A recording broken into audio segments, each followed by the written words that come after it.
मी देवापासून दूर गेले, पण अजूनही प्रार्थना करत आहात. लपलेलं पाप तुमच्या आशीर्वादाच्या दरवाजावर कुलूप लावतो.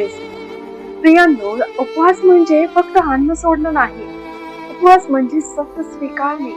आपण अनेकदा लोकांपासून पाप लपू शकतो, पण देवापासून कधीच लपू शकत नाही. स्तोत्र संहिता 32:3 मध्ये लिहिलं आहे, मी मौन बाळगलो तेव्हा माझे हाड झिजले.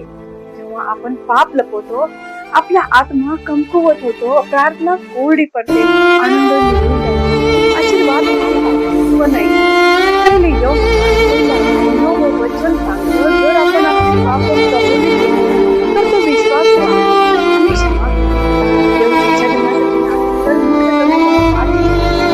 आज उपवासाच्या काळात देव तुम्हाला बोलवत आहे,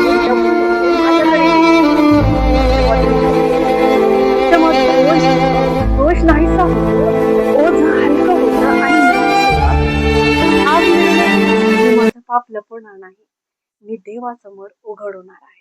गॉड ब्लेस.